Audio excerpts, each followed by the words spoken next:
will. I, of course, have my screen up here, so we'll wait until that goes live. But welcome, welcome, welcome, everyone, to the Mike Lead Aspires session this July 12th. I am Mary Cheney, and today we have on the mic with us Faith. And I'm not even gonna mess around and mess up your last name, and I will Just try. allow you Just to try it. introduce your. Okay, okay. What is it? Say it. The first one, Opiyo. Opio. Okay, I got it. Okay, Yeah, okay. you I've got it. been, I got it. I got it. I've been practicing. I've been practicing. So, welcome everybody to the Mike Leader Inspiring session. I'm so happy to have Faith. I haven't seen Faith in a couple years, even virtually. Faith was one of our communicators grads in the second cohort, the first year that we started our communicators program. So I'm happy to see your smiling face. I know there's been changes. I know we got baby girls and things like that going on. So we're gonna just kick it off and get into it. Like I said, this is gonna be easy peasy. Anybody out there that's watching us on YouTube or here locally that's attending, please feel free to put any questions in the chat. If you're out there on YouTube, please make sure you like and subscribe, and do the little notification settings so you'll get it when we actually have these conversations and things like that. We have a lot of great content out there. So if you're interested, we've been doing these talks now for a couple of years. So there's a lot of good information out there for you guys to absorb and get advice and counsel and just somewhat mentorship. But without further ado, like I said, we're on the mic with Faith Opio. I got it right that time. And so I've already given a little bit about our relationship, but I want us to get into what I ask everybody when they come out and they come show up for these spots is to tell us a little bit about yourself, what you're doing, where you are, and go into your origin story. How did you manage to find your way into the cybersecurity profession? Thanks for having me, Mary, and it's good to be back among my people. So I'm Faith Opiyo. I am based in the Netherlands. Yes, it is almost midnight. But I really missed doing this and really wanted to do this. So I'm based in the Netherlands. I currently work for IBM. I lead a team of threat hunters there. Been with IBM for 4.5 years. Prior to that, I was also employed by Palo Alto Networks. My background is networking and network security. I am originally from Kenya, but I have become Dutch, so I'm a Kenyan Dutch. Um, and how did I end up in cybersecurity? It was just happenstance. Is that a word? Right? It just happened. It was the next logical step. I used to work as a network engineer, and I was dealing a lot uh, with the firewalls and routers configuring VPN. So I had a lot of expertise when it came to security protocols, and I wanted to focus more on security than troubleshooting BGP. So I thought of ways to transition, and Palo Alto Networks in the Netherlands was hiring at that time. That was back in 2016. Was hiring for technical support engineers, and I guess everyone knows that Palo Alto Networks is one of the leading cybersecurity companies. So I thought, why not? I ended up there as a technical support engineer, troubleshooting, helping customers fix their issues. Actually, I missed that. That's sort of funny. So spent a while in the technical support center, and at that point there was an opportunity for me to become a threat specialist within the technical support center, and that was I was focusing specifically on threats and how the Palo Alto network solutions could be used to prevent or mitigate those threats. And I really enjoyed it. So I thought that security would be the way to go. Um, so I decided to apply for a different role as an information security engineer, infosec engineer, just because it wasn't as easy moving or transitioning from one role to the other when you're in technical support, right? So I had to leave the company, and that's how I ended up in IBM as a threat hunter. So it just, it was just always the next logical step for me. Yeah. Yeah, yeah. Okay, so you're at IBM, and I heard a little bit of, oh, I miss actually helping people fix their issues from the on-hand technical pieces, right? Because you Yeah. are, and you did not tell us what your title was, but you said you lead a Oh team of yeah. threat hunters. Yeah. Yeah. No. So I do lead a team of threat hunters. At IBM, I'm a senior technical staff member and also a manager for the threat hunt team. This is a team that I was a threat hunter myself, so I rose to a managerial position. And Yes, yes. our responsibility is to proactively review or to proactively search within our network for signs of intrusion. Um, it is like doing incident response without an incident. That's what I do. So you lead a team of threat hunters, and so you're at the management level. And I would like to say you got to that level, while taking the MiC lead communicators course. I'm going to take that. Oh yes, I always yes, take yes. credit. That was our win, right? Yes, that was our win. I remember the discussions on that one. Yes. That's a win. It's always a win when we get Yeah. folks that are now leading teams, which is what our goal is with the communicators course. But, going all the way back, right? Going Yeah. all the way back to the very beginning, and a lot of just to give you an understanding, the audience, the aspirers, or those that are either junior level or looking to get into the cybersecurity space. So, what advice would you give an individual trying to break into the cybersecurity space? Just coming, whether they're transitioning or coming out of college and things like that. You're a hiring manager, and I've spoken to a couple of hiring managers this week. So I may share a little bit of that, what I'm hearing about the talent pool and the inability of them to find talent. But tell me, if you had an open role and you were looking for someone to at a junior level role, what would be your advice? I actually have an open role at the moment, and I'm looking for someone. And I'm focusing on someone who technical skills can be taught, but there's some things that you can teach, and that's curiosity. Um, Mhm. and as a security professional or as a security professional, you really need to be curious. You need to be asking the why is this happening, right? Mhm. Does this make sense? Uh, Mhm. is that expected? So there's always that Mhm. question that you need to ask yourself, and it's no one can really teach you curiosity. I can teach you how to Mhm. write queries in whichever EDR. I can teach you how to, um, you know, create a script, but I really can't teach you to be curious. So I think that's the main Mhm. thing. I know there are people who do offensive courses, right? A lot of offensive courses. But even when you're doing it, are you not curious about how can I defend? Where would I look for that artifact if I was a defender, right? So Mhm. you might be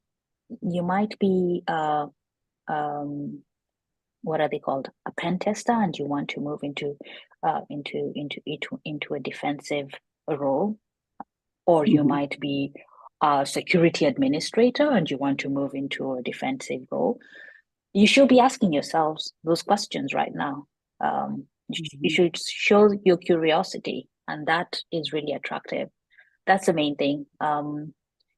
You obviously need a good communicator. I'm terrible at it, but you obviously need a good communicator because you need to be able to communicate your findings.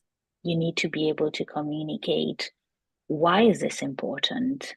Um, so communication. Obviously, there's the hard skills. These are right now. I wish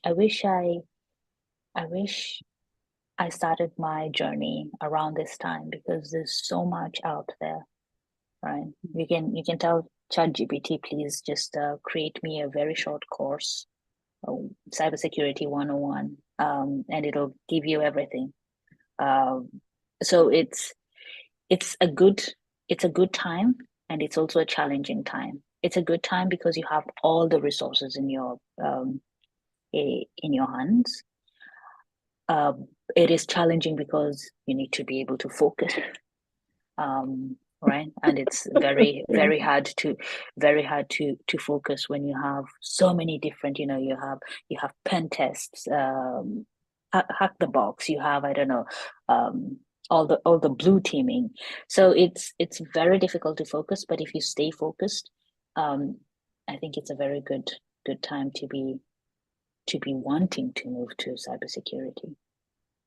Mhm. Yeah, I mean, and that is one of the things that we talk about with the apprentices in regards to you can't teach desire, you can't teach ambition, you can't teach curiosity.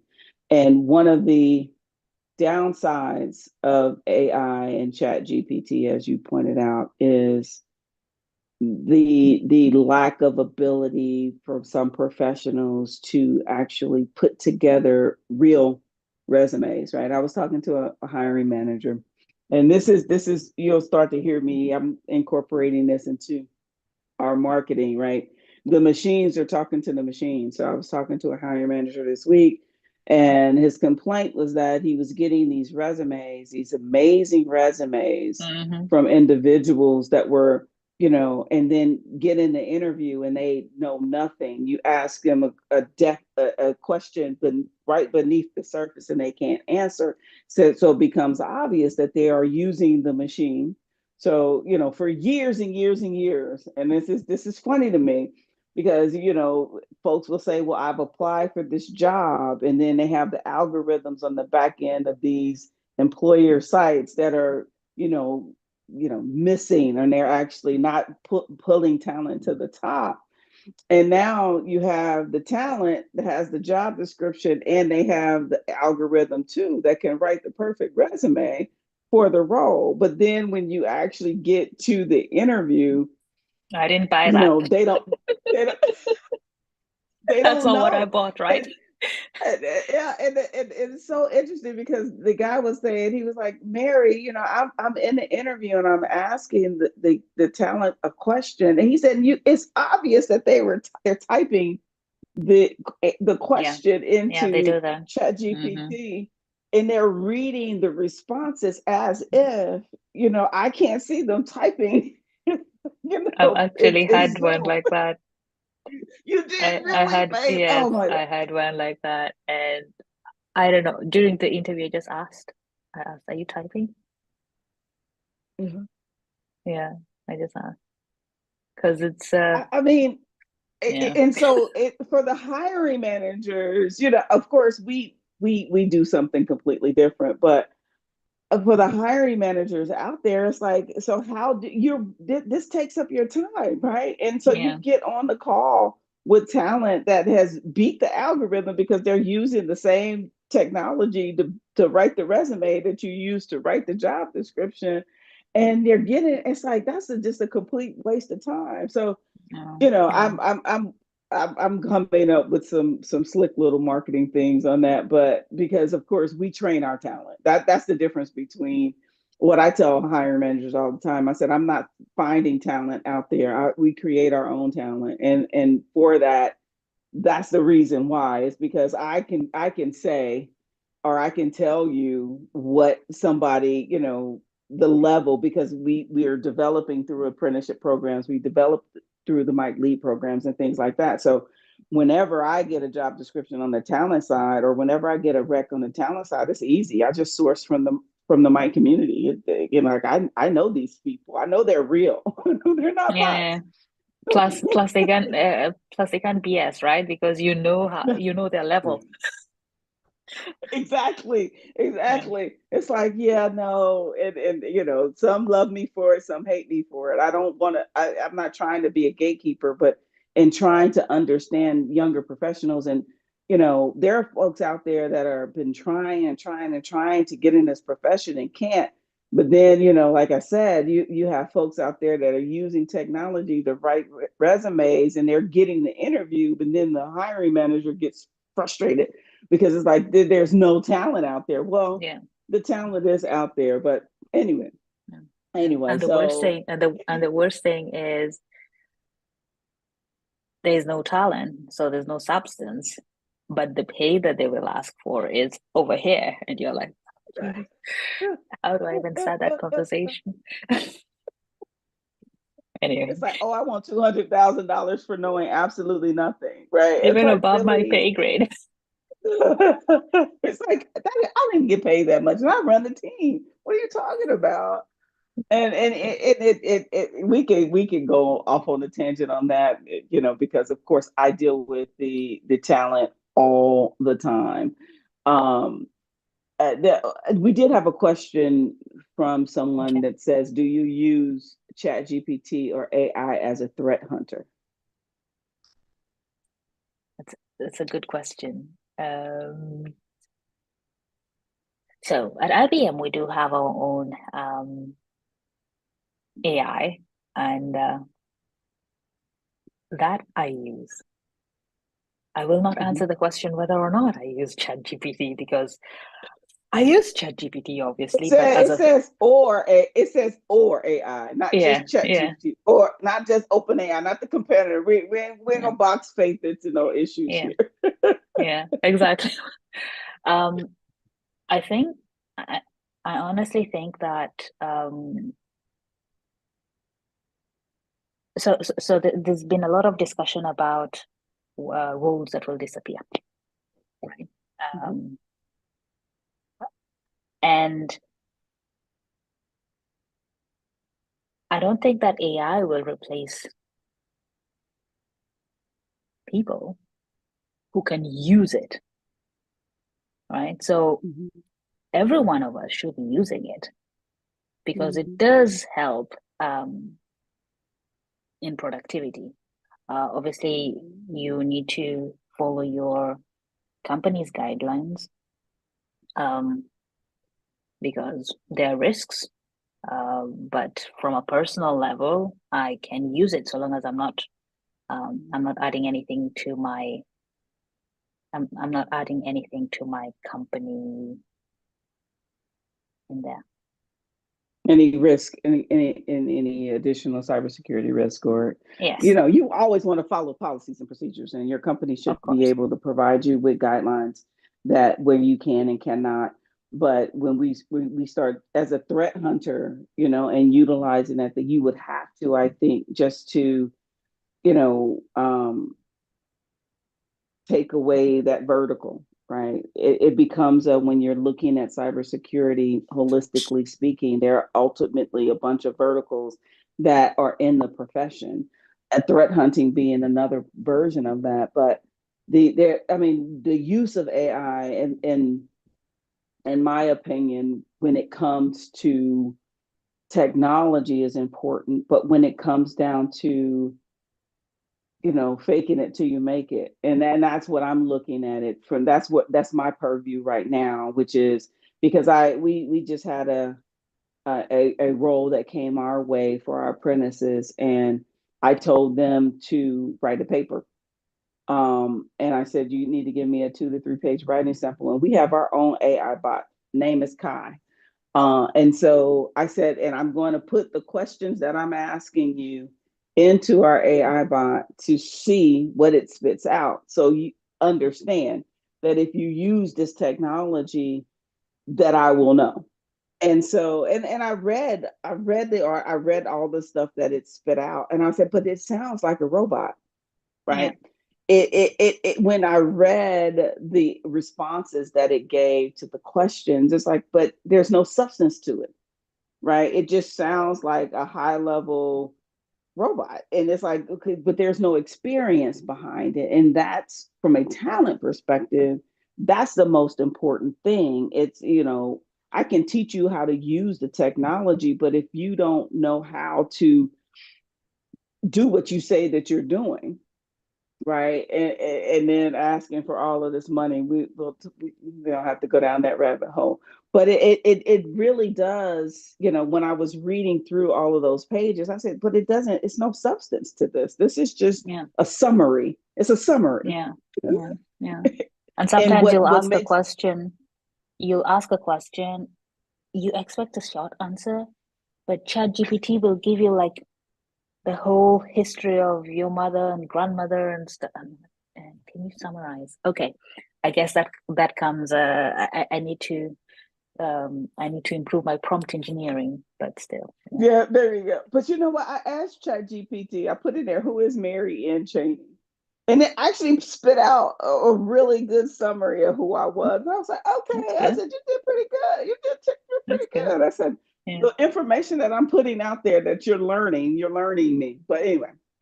yeah. So the Um, TLDR is you need to you need to know how to use it, leverage it to your advantage, but follow policies.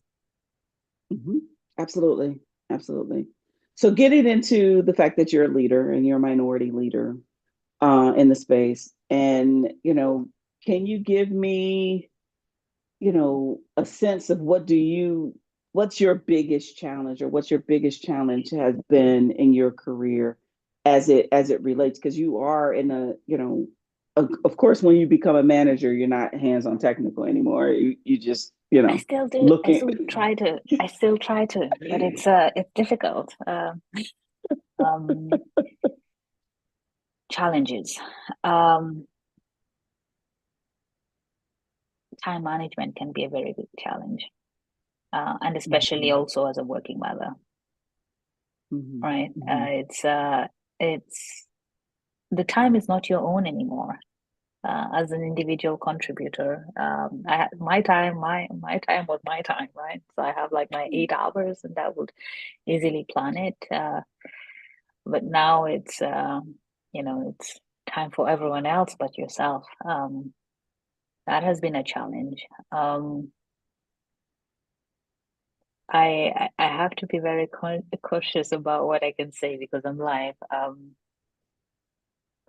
Yes. No, I mean, okay, let's go down the motherhood route, right? Because we have individuals out there that are building their careers as well. And the it's a thing, right? And as a manager, as a people leader, you're also that figure for your team, right?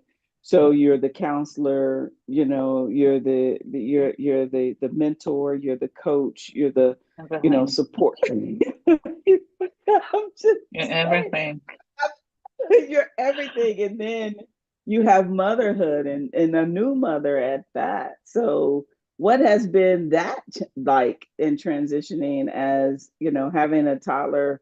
Well, is she a toddler technically? What is it, Yeah, I think she 18 is, months? right? Yeah. Yeah, yeah. Almost 1 year. No, Almost almost one 1 year. year. Okay. Yeah, yeah. So, how has that transition been as in motherhood, and then leading a team? It's tough. But leading the team, I think I can easily compare being a mother and leading the team. Because it's the same, it takes patience, right? You're nurturing. Uh, um, Here you're nurturing talent in the office, but at home you're nurturing your kid. Um, there are times when you really you know, Frustrated. it is frustrating sometimes, but then you have to you have to look at it from a different angle. So it is a very big challenge. But the same thing. So I think mothers make very good leaders because of the experience. Um, yeah, yeah. But it I is a can very big challenge. 100%. Yeah, I agree. I 100% agree with you. The nurturing aspect. Mothers make great leaders because you are spending a lot of time as a leader helping others get to where to reach their fullest potential, which is what you want to do for your children. A question in the chat was, do you work from home? well, um, you know how the big techs return to office going Mhm. on. So Mhm. I do work from home some days, but I do work from the office some days. So that is would I prefer to work from home? Of course, absolutely, because at least I can see my child every day, and it's definitely easier. But I also understand why there's the return to office mandate. So I Mhm. try to show up and see the team. Um, so I think for me it's a good balance. I would prefer to work from home 100%.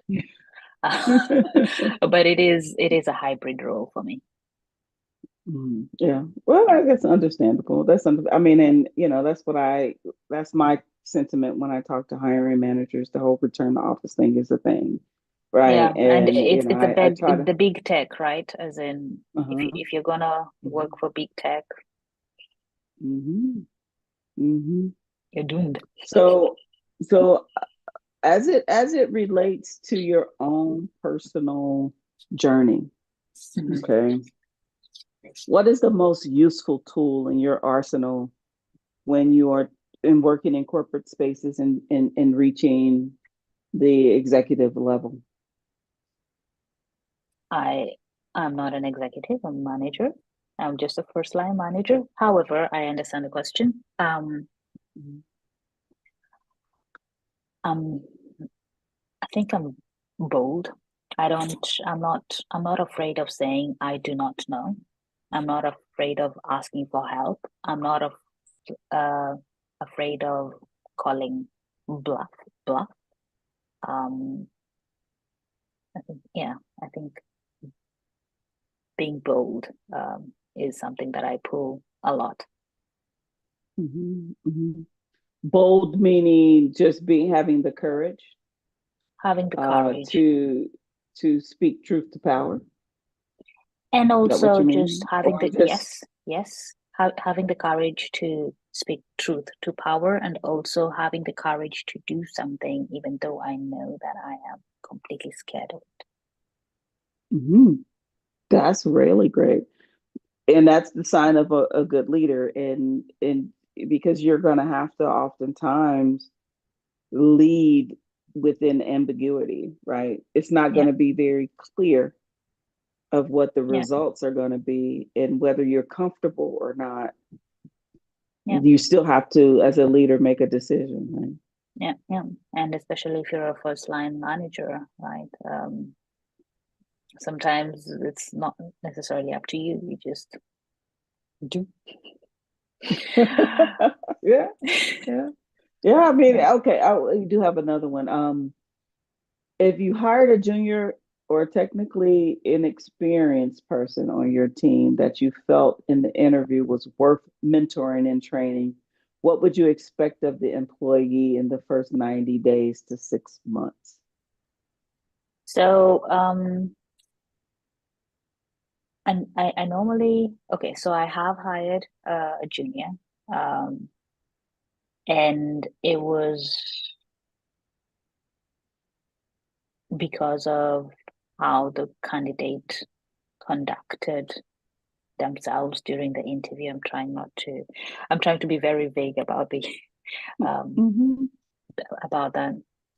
Uh, it was clear that, and I knew I knew 100% that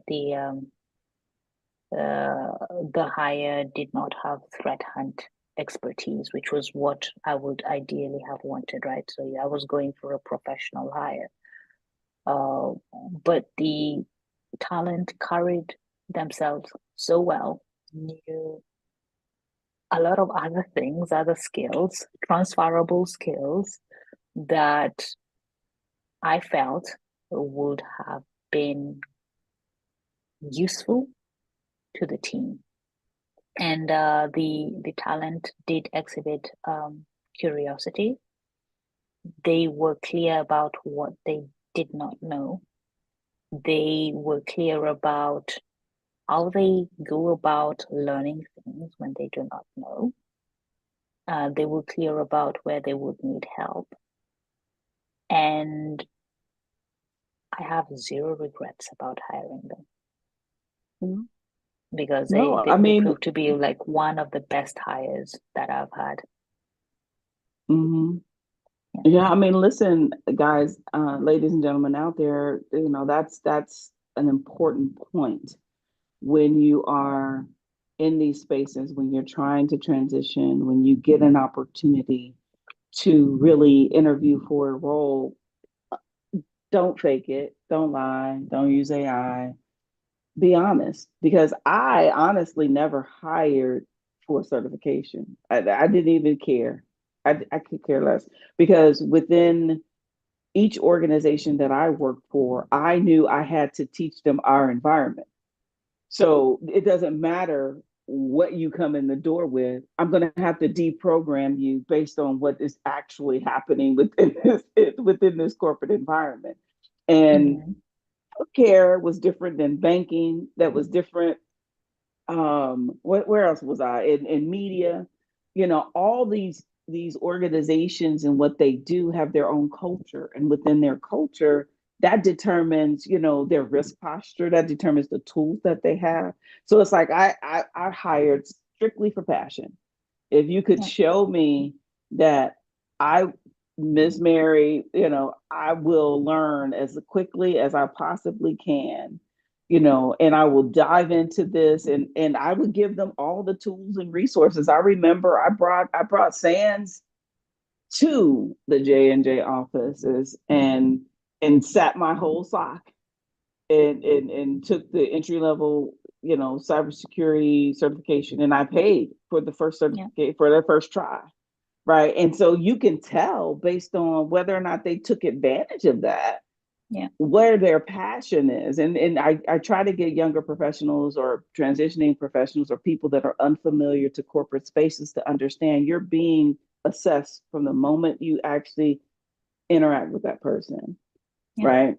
And the moment of the interview, apprentices out there, the moment you actually get to talk to Miss Mary, you're being assessed. And Yeah. the question is whether or not you have what it takes, to be. And those that are honest, that are just, look, I'm green and I know I'm green, but I have passion.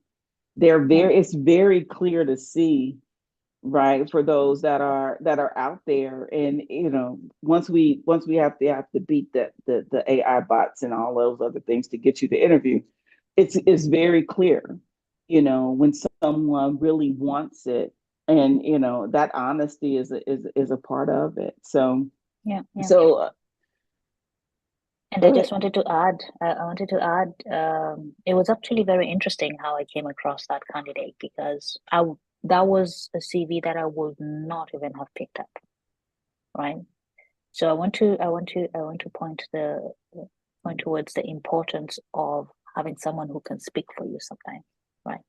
Um, if you're interested in in a role, I don't know, in a role in Apple or in a role in IBM, and you don't necessarily have um, the you don't have contacts or anything, you can just go and see who's hiring, who works there. Do I know someone who works there?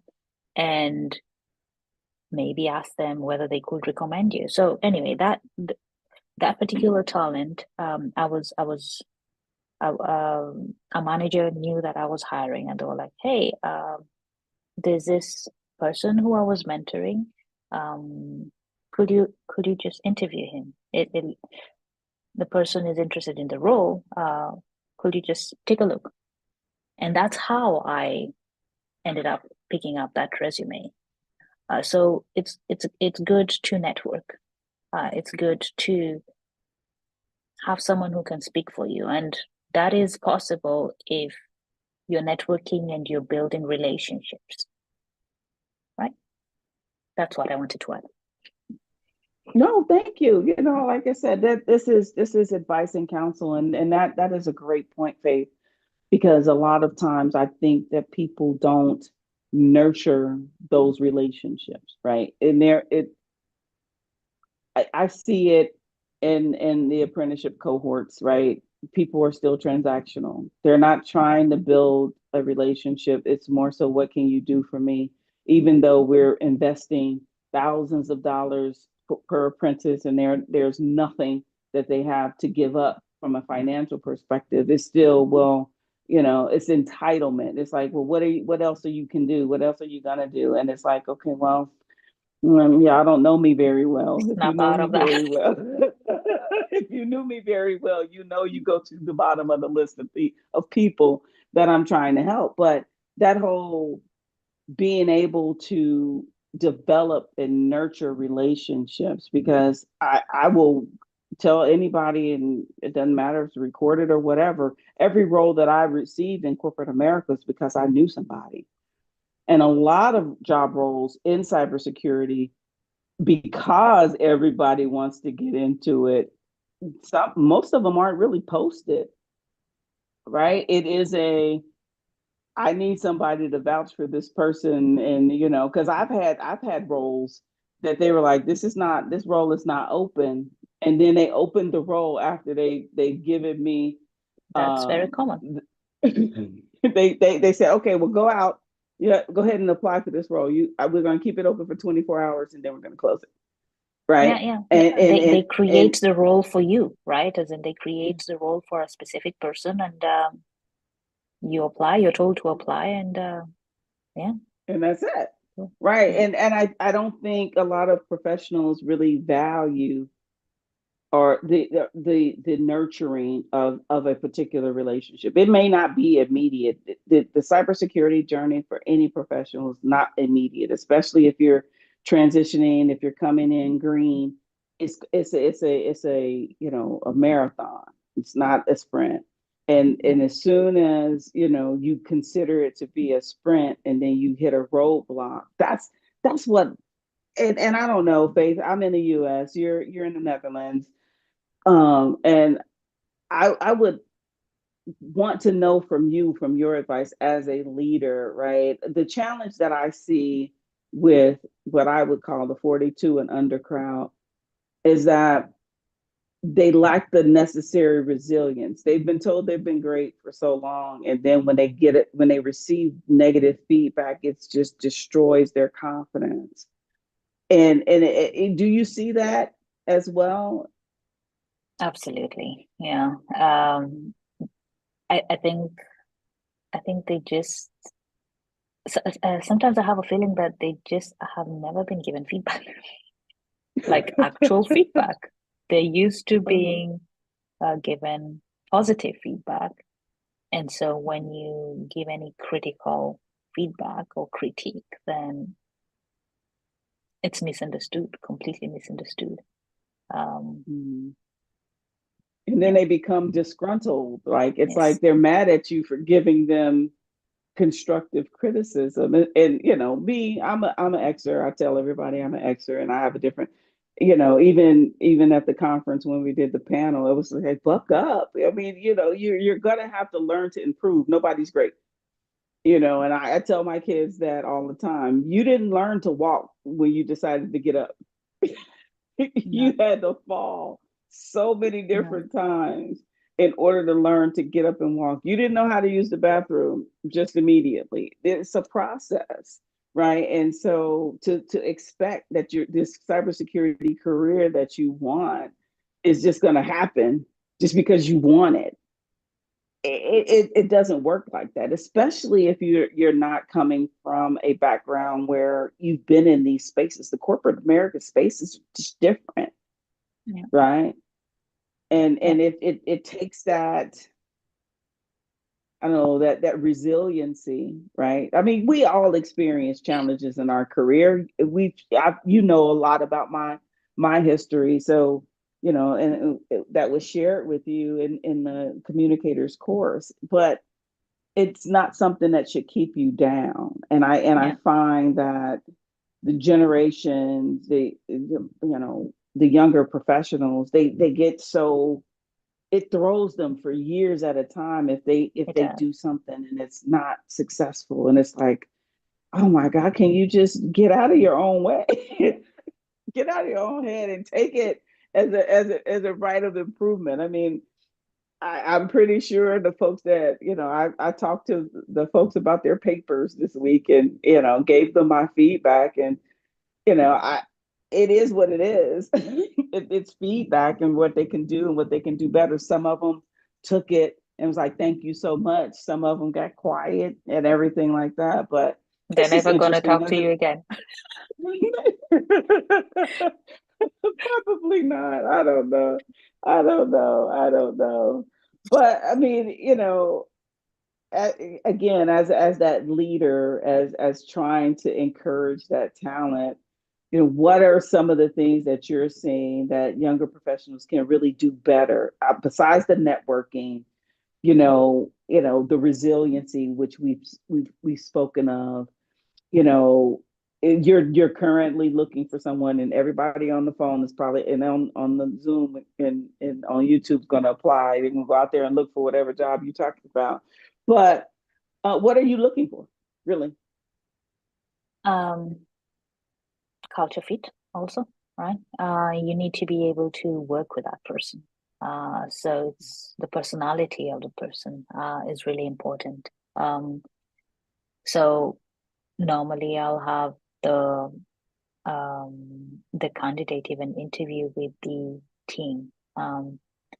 And it's not to check their technical skills, but it's more Mhm. of, can we work together? If you have a problem, can I help you? Or will you help me if I have a problem? Do you have my back? Right? So personality for me is important. I spend a lot of time in the office to work with people with you know that I just can't work with. So um, that is important for sure. Mhm. You know what? And Joyce I'm Marubo. so grateful. I'm so grateful for you, because I tell these folks this all the time, and we don't talk about this. We just have conversations, and what you're saying is I've talked to the folks about, this whole aspect of likability, Yeah, right? Once you get the interview, once you're actually, they already see your resume. Now they may test you on some things about your resume. The question is whether or not I can work with you, whether or not I see you as someone that fits our team and our yeah, culture. yeah, And people don't really get that. They dive so hard into this technical, yeah. It's not but about the it technical. It's just it's the technical is just a portion of it, right? Just show me that at least you have the basics. Show me that you can try to figure things out, or you can ask for help. That's good enough, right? The rest is about, how do you carry yourself? How can you communicate? How are you communicating? The rest is about your soft skills, basically, right? Mhm, Can we mhm, work mhm. together? Um, yeah, it's not about the technical Yeah. always. No, thank you. See, I tell them, I've been telling them, if there's any more questions out there, YouTube or in the folks that are here live, please put them in the chat or put them in the Q&A.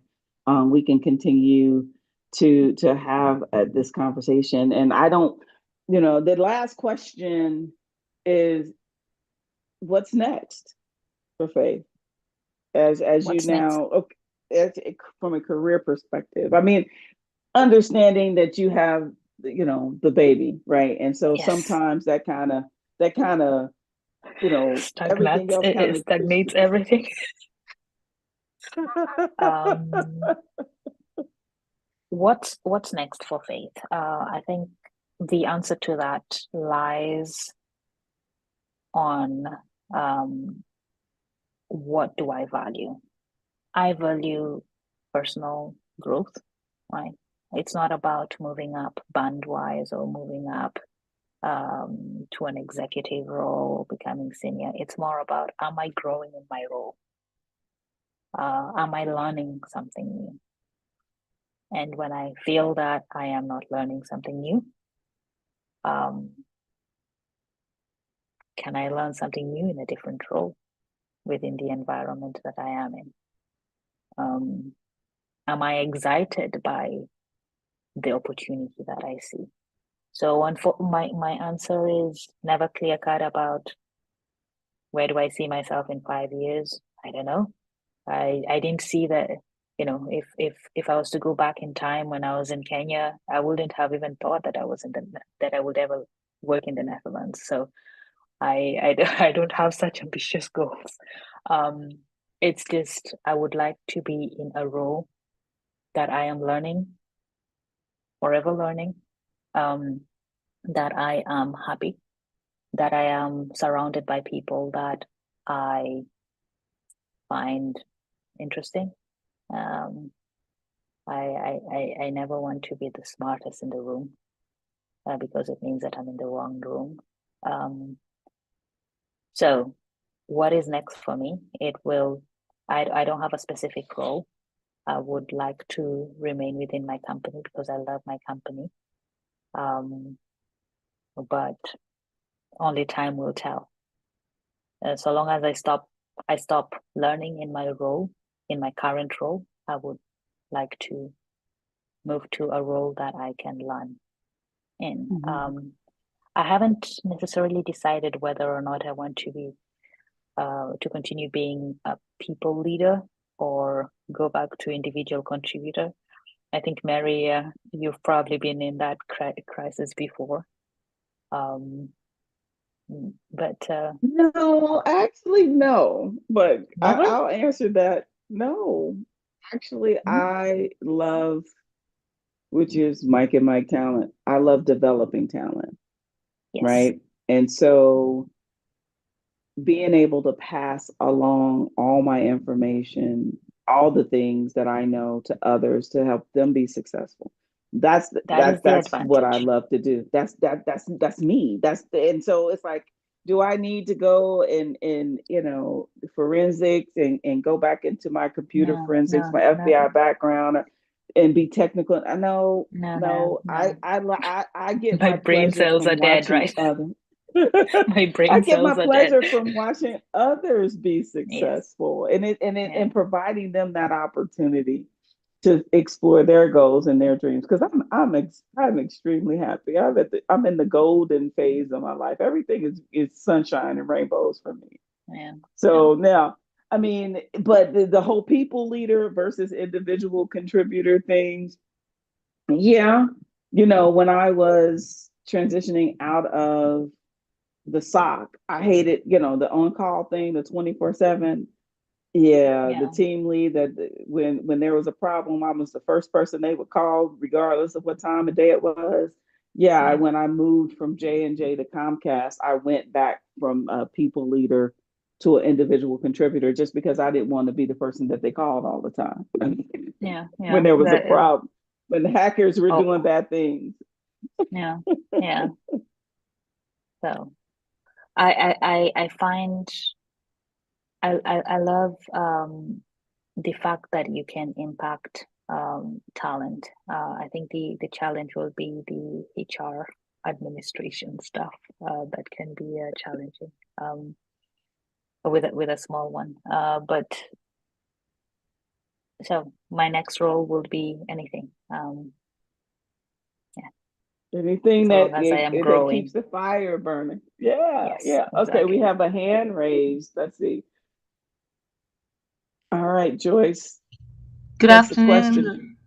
Good afternoon, Mary and Faith. It's so good to be here with you guys.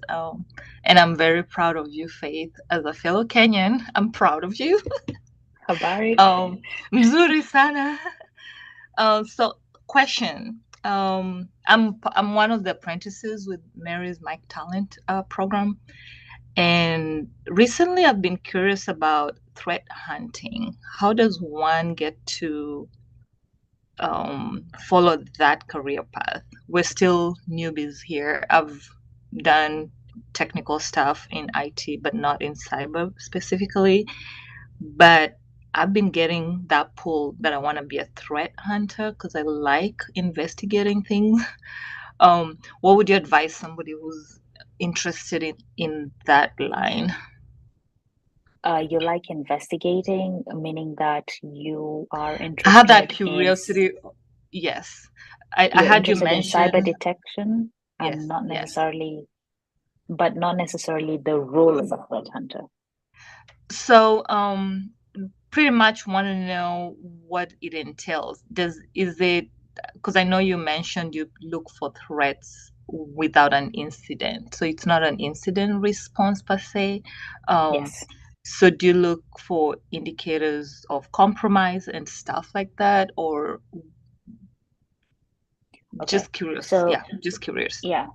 So as a threat hunter, we focus on the behaviors of attackers, because you can also do threat hunting for IOCs, but Mm-hmm, that will not get you far, mostly mm-hmm, because the IOCs they change, and mm-hmm, you every single day there's a new IOC for the same mm-hmm. file, for example, right? So Right. it's um it's not the best usage of your time. The best Okay. usage of your time, if you look at something called the pyramid of pain, is Mm-hmm, if you focus at the very top, mm-hmm, um, because it's very difficult to change the behavior, to alter one's behavior, right? If mm-hmm, I wake up in the morning, I drink my coffee, and then I mm-hmm. start work, I'll always wake up in the morning, drink my coffee, and start work, right? I So won't yeah, first of all start working and then drink my right. coffee. So Mm-hmm, it's not as easy to change my behavior, and that's why we focus on the TTPs, which is at the mm-hmm. very top. And Okay. the TLDR of being a threat hunter is I don't have any alerts, right? Mm-hmm. Alerts are reviewed by the SOC, so that is a Totally different role. different. Yes, I don't have an incident, so there's no breach that has happened. Incidents, those we have the incident responders. In our Mm-hmm. case, we are assuming we're hypothesizing that the security solutions that we currently have in place are not working That's as solid. expected, and Okay. are not working as expected, and they're therefore letting attackers in, Attackers right? in. So Right. our hypothesis would be that a threat actor actually exists within our environment. We don't need to see an alert for us to Mm-hmm. hypothesize that. And Mm-hmm. now, with that hypothesis, I go ahead and validate or test my hypothesis, right? Okay. So you look through your SIEMs or your EDRs or whatever Mm-hmm. solution data lakes that you have to Mm-hmm. see or to verify whether or not the attack actually exists. So at the Okay. end of your investigation, because you're basically carrying an incident response investigation, at the end of the Mm-hmm. investigation, the answer will be the hypothesis was either valid or Or not. the or not, Okay. and as a result, you'll have some outputs, right? It's Mm-hmm. either you have a detection use case for Mm-hmm. the detection engineering so that they can um, create alerts that will go to the SOC, Okay. or you will have an escalation because you found someone within your environment, which is not fun, right? Mm-hmm. Mm-hmm. But it's good if you're a threat hunter because you want to find something. Mm-hmm. Not good for the rest. And sometimes you just won't find anything, right? Mm-hmm. Because maybe you don't have telemetry, so that's a visibility Right. grab. Right. And what else? Uh, yeah. Yeah. So did I answer your question, Joyce? Yes. So I'm assuming if you find something, this is something the SOC analyst missed, or was it a false negative? And So if I find something, it means that it's not the SOC analyst that missed it. It means that the security controls that I have the in place controls are have not. failed. Yes. Got it. Okay. Yes. I think that So answered me. yeah, otherwise, if the controls were in place and worked as expected, then the SOC would have gotten an Then alert. that would catch it. So Okay. yeah, so you will look at me as a second pair of eyes for the SOC Got and it. for the Okay. incident response. Mm-hmm. Okay. Yep. Thank you for answering my So question. I think the question was how you can transition. You said that you have some IT experience. What were you Yes. doing before? Was a help desk support, Good. Uh-huh. and answering a lot of tickets, pretty much enrolling new users into the system's Active Directory, Oh, um, that's good. and then went back to school, got a master's degree in cybersecurity. So I'm trying to get my door, my a foot in the door. That's why I'm here with So Mary. yeah, so Joyce, I was a technical support Okay. and I managed to get in. It might not be a straight line for you from technical support to threat hunter. You Mm-hmm. might need to do a detour towards the SOC, right? Mm-hmm. Because sometimes it's just easier going into the SOC first because Mm-hmm. it's easier. Yes. The threat hunt, the thing with threat hunt, and I don't want to be like a gatekeeper, just telling you the truth is, um, you need a little bit more of experience, Mm-hmm. uh, mostly because you're not looking at an alert. It's up to you to try to. You're the detector, right? Okay. So if you haven't really seen similar situations or you don't have the knowledge of it, it's It's hard harder to for you to know say yes because you're what's looking at wrong. very many. Yes, you're looking at a Mm-hmm. lot of telemetry. It's Mm-hmm. hard to say whether this is something I should focus on or this is right or this is wrong Right. if you Mm-hmm. haven't if you If you haven't don't know really what's wrong, you don't know what's wrong. Yeah. What to yeah, compare exactly. to the right and wrong. Okay. Yeah, So it's not yeah. like you're So given a list of, hey, this is how controls work. This is what it's supposed to no, detect and not, and now figure out what went wrong. Okay. yeah, yeah. So at least it could be a little bit more easier going through the analyst route and then landing in a SOC. I mean, as a Threat threat hunter. hunting. But Okay. it's also possible, you can always apply brute force, as I say. So do you use the And MITRE? Do you use the MITRE attack framework to yeah, yeah. for I threat think a hunting? lot of organizations use Okay. MITRE attack now, right? But we also have other frameworks that we incorporate depending on different scenarios. So, for example, sometimes you can still use the kill chain. Now, less and less, but Okay. it's Not just a lot. easier if you're talking up. It's easier for you to simplify it and say that Mm-hmm. to use the kill chain versus MITRE attack. But we Okay. do use that, yes, Okay. because it just Wonderful. helps us structure and understand. Okay, so what phases of the attack have we covered? What are we missing? Mm-hmm. Yeah. That's awesome. So do you? And if you're interested Okay, in a well, threat hunting role, sorry, Mary, if you're interested in a threat hunting role, I know that I do currently have a role that is open. You can go and look at the job description, look at what I'm looking for. So you can see that there's MITRE attack, or you can see that there's a diamond, Oh, okay. uh, as in so that you know what you need to be What focusing needs to be on. learning? Oh, Yeah. yes, that's a great idea. Thank you so much for pointing that out. mhm. Okay, I Yeah, don't want to and take your time. unfortunately, yeah, no, unfortunately, I'm gonna have to call it. It is 5:01. We are after. I will try to answer a couple questions. Are we allowed to put our LinkedIn links in here in order to connect with other participants? Yes, you can. Um, As far as anything else, I'm gonna have to um, not answer those particular questions because we're at time. Faye, thank you so much. I understand there's someone that has their hand raised, but again, Miss Mary's a stickler for time, so it is what it is. You did wonderful. You did great. Thank you so very much for staying up to midnight, Thanks for having even me. though you're still a new mom. So hopefully the baby stays asleep and we're not having any issues, and you now can get some sleep before she decides to wake up. Thank you. This is something that, it invigorates me. So it's good Yeah, to at least have had the chance to do this. Yeah, yeah, thank you. absolutely, absolutely. And thank you so much. It was good to see you again. And everyone else will be back at it. And what is this? This is what is today? The 12th? Okay. Yes, we do have a call on July 26th. So we'll be back this on the 26th. Thank you guys so much for joining us out there in the YouTube channel. Thank you so much for joining us. And we'll talk to you guys again in a couple weeks. Have a great rest of your Friday.